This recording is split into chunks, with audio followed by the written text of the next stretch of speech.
अस्सलामुअलैकुम वरहमतुल्लाहि वबरकातुहू।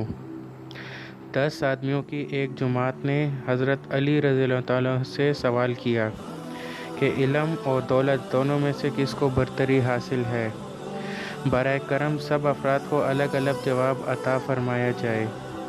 तो हज़रत अली रज़ा ने 10 जवाब इरशाद फरमाए। वो 10 जवाबात मुलाहिज़ा फरमाए। नंबर 1, दौलत फ़िरौनों का वर्सा है और इल्म अंबिया का अतिया है।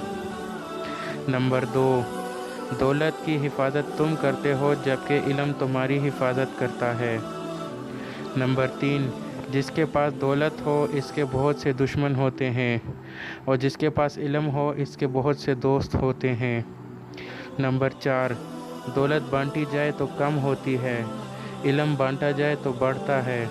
नंबर 5, दौलतमंद कंजूसी की तरफ माइल रहता है और इल्म फयाजी की तरफ। नंबर 6, दौलत चुराई जा सकती है जबकि इल्म चुराया नहीं जा सकता।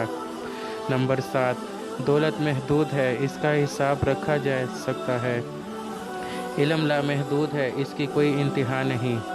नंबर 8, दौलत वक्त के साथ घटती रहती है, इल्म कभी नहीं घटता। नंबर 9, दौलत से अक्सर दिल और दिमाग पर स्याही छा जाती है, इल्म से दिल और दिमाग रोशन हो जाते हैं। नंबर 10, दौलत ने फ़िरऔन और नमरूद जैसे खुदाई का दावा करने वाले पैदा किए, इल्म ने इंसान को सच्चे माबूद से मुतारिफ़ कराया। दोस्तों, अगर आपको ये वीडियो अच्छी लगी हो तो आप हमारे चैनल उर्दू अमेजिंग वीडियोस को सब्सक्राइब करें और साथ ही बेल के आइकॉन पर क्लिक करें ताकि आपको हर नई आने वाली वीडियोस की नोटिफिकेशन मिल सके और आप तक हमारी यूँ ही प्यारी प्यारी वीडियोस पहुंचती रहे। जज़ाकल्लाह।